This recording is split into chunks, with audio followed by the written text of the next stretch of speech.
I'm gonna be doing a rundown on what I did on the Baize and how I modded and upgraded it. So let's just start off with the catch springs. As you can see right here, this is the 0.4 millimeter catch spring right here.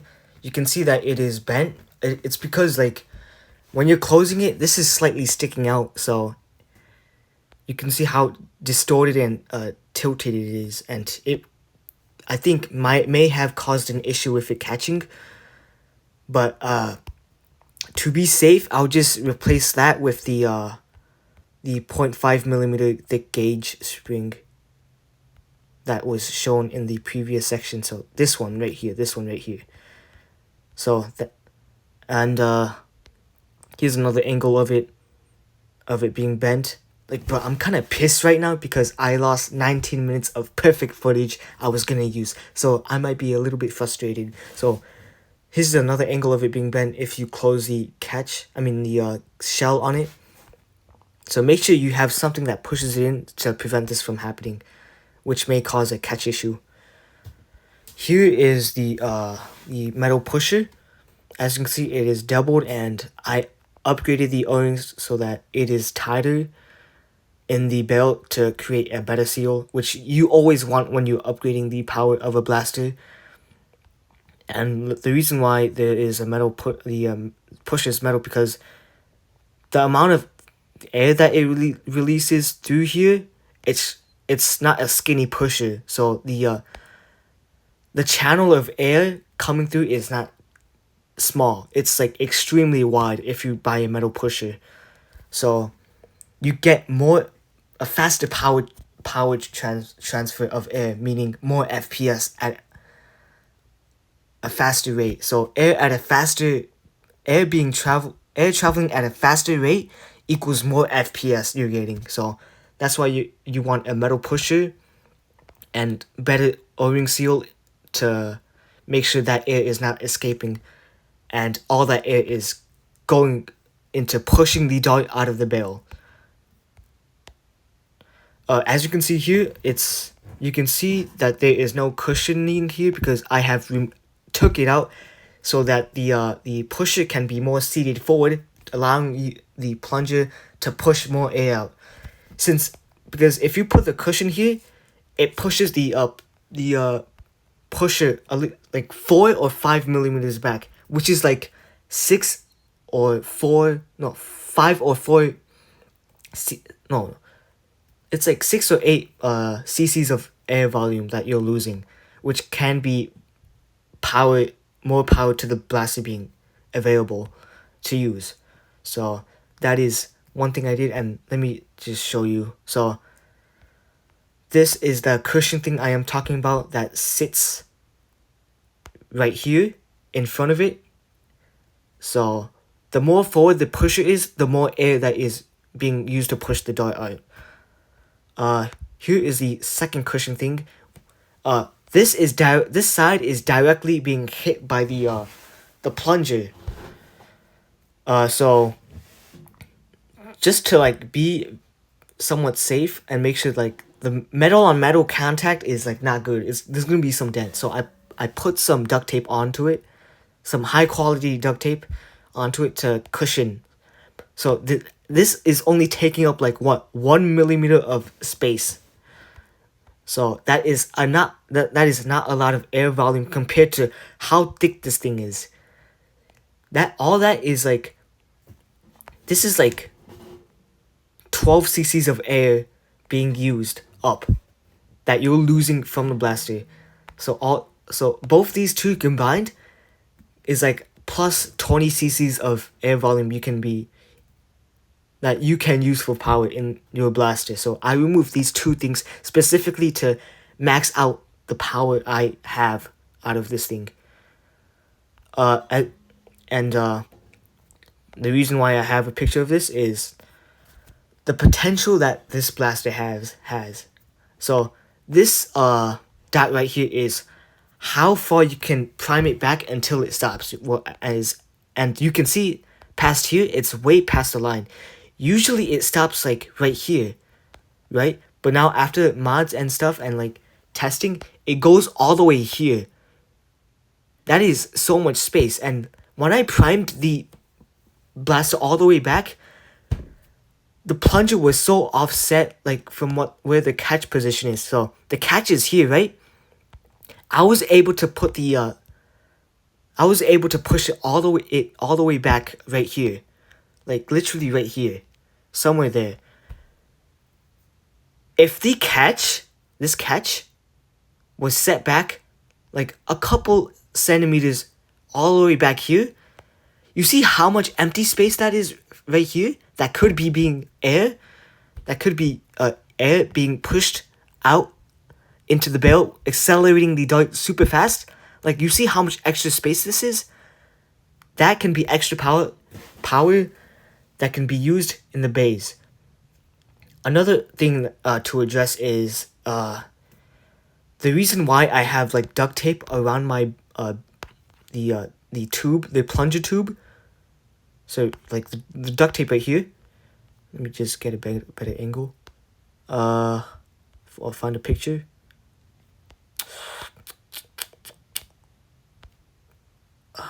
Can't find it, but let me just explain. So the plunger tube has like a hole on the top, and what Bradley Phillips says this thing is for is to fix like air vacuums being created when a dart misfeeds or something. But I had no issues with I forgot, like, I forgot my vocab, but like this hole is to stop a air vacuum from being created in the plunger tube, which will decrease the FPS or performance of this blaster. But I had zero problems with like air pockets, no, I mean air vacuums happening in this blaster, in those plunger tubes. So I saw this hole up top here, which is somewhere right here in this area, which is a lot of barrel being used up. Which is a lot of barrel being wasted and not used up. So I simply closed it up with duct tape and Teflon. The first layer being Teflon and the outer layer being duct tape to tightly seal it. You can see that like it should be somewhere right here, and all that space being wasted. And think about like where the catch and how far it can sit back, all that air being wasted. Now, if you close this up, now basically all this air right here is now being used to push the dart out of the barrel, accelerating the dart more and increasing FPS. So that is one thing I did. Or you can like entirely replace the plunger tube with the correct measurements to replace the hole and don't have to use Teflon and duct tape. But I wanted to keep this as low cost as possible. So yeah, but I mean, there's more blasters coming out that could be better than this, so I don't want to invest too much money on this project, but I have a goal to achieve and I will achieve it. So I already explained this. How far the you can prime it back is all the way right there, but it catches like all the way back here though. So that's how much potential this blaster has. So now the important part. It's the barrel. As you can see here, there's duct taped up at 5 different points. So you have one right here, one right here, one right here, and one right here. Actually 4 points, but let me explain it later. So these are parts where the shells close up on, making sure that the blaster is, the barrel is secure. Is that a seal? No, no, that's not. But these are points where the shell closes up on the barrel onto the duct tape, which keeps the barrel secure. The reason why the duct tape is here, all of this duct tape is here, is, let me just tell you. Since this is the V2.5 version, it doesn't have the system like the Worker Swift does, where it has like a screw with a rubber tip. So a rubber tip. So you can literally have, so what the Swift does, what the Swift has, like what the older Baize has, is that it has a screw here, right, with a rubber tip. So you can screw it in through here, and essentially what it does is that the more you screw it in, the tighter fit the more tighter you push the barrel, it pushes onto the barrel, making it super tight. And that works with like non-threaded barrels, and I think it should work with threaded barrels also, since the barrels are the same dimensions. But since the V2.5 version doesn't have that to secure the barrel in with a screw or that thing, and since like all the barrels out there I tried to find are not threaded and are this long, I had to remove the dart gate and use this system right here. So that's why I use duct tape. But in the heat there might be an issue, but it's fine with what it is right now. I had zero issue with it currently. But secure point right here, secure point right here, you can see the indents. Secure point right there, secure point right here, secure point right here. So this part secures in the dart gate up here. The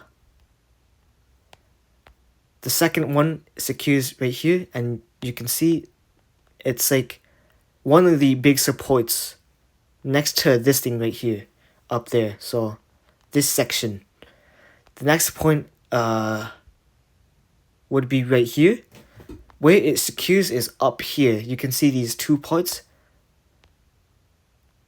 and the barrel it's the part where it touches the barrel, so it increases the tight fit on the barrel. I have bad vocab, so sorry. And here's the second one, which closes up on right here. So those are the secure points that are vital for this blaster, and this is how long that it reaches, and this thing does not wobble at all. Like, it's insanely secure. Like, there's a little bit of wobble, but like if you're like physically touching it and moving it. If I didn't show like where I got the barrel in the previous section of this part of the mod guide, let me just show you. Orders, I got it from AliExpress. Coupon code. I gotta use this coupon code. But anyways, I got 8 pieces of 950 millimeters of barrel for $80, but with like shipping and tax, $110, which is an insanely good deal. And this barrel can be used for like any type of blaster. 16 by 13 millimeters is like what all blasters have, and it's a good enough fit for what the Baize and what everyone uses. So you can cut this down however you like. You just need a pipe cutter that you can get from like Home Depot or Menards, whatever. But like to address the wobble issue, let me find a video. Where's the video? There's a video somewhere.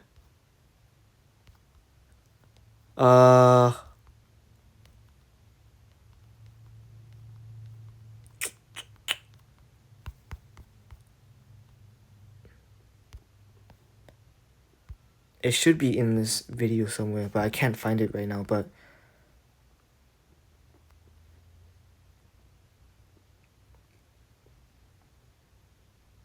I did find it, but like, alright, but here you can see that there's a little bit of wobble right here. Shit, let me just find it so I can like easily explain it.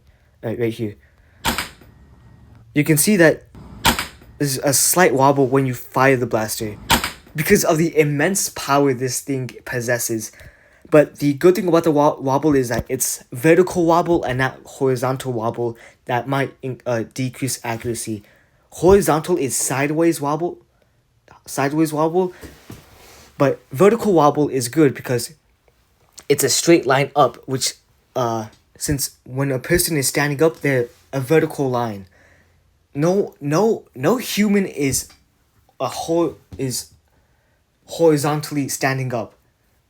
That's impossible. So since it's a vertical wobble, it has like basically zero effect on accuracy. So it's not that much of a concern too. So it's fine for how it is. It also wobbles if you're like pushing onto the barrel, so don't do that. That's really it on this mod guide. Make sure you have good O-rings, metal catch. No. Make sure you have metal catch, metal plunger.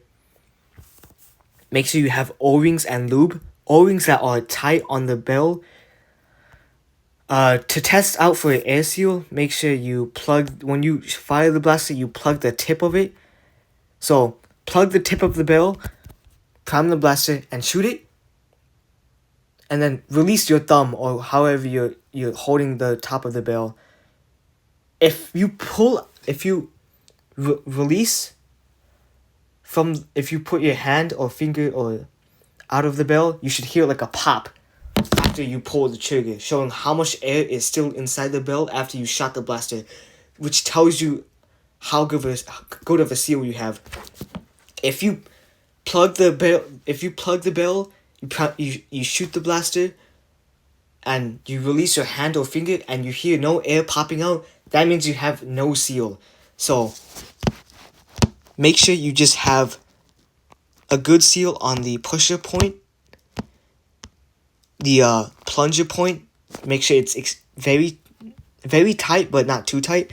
And at the pusher point. So make sure you buy O-rings and all the materials that you need. And I forgot to explain this part, but this is the part where you have to cut in order to fit the recommended barrel that I have. So I had to cut deep. So make sure when you close, make sure you scoop everything out of the blaster fit. So make sure there's nothing on the shell or anything. So scoop everything out, the barrel, the catch, everything. So once you clip out everything, put the spring onto one side and then close it on. So close the shell on the spring. If you can't close the shell all the way, you need to cut more of the shell until the shell is able to close onto the spring perfectly. So the spring can fit and there's no issue. So make sure you cut this part, and all the way down here. You cut all the way down here. Let me just highlight like what you need to do. Cut this part, cut these parts,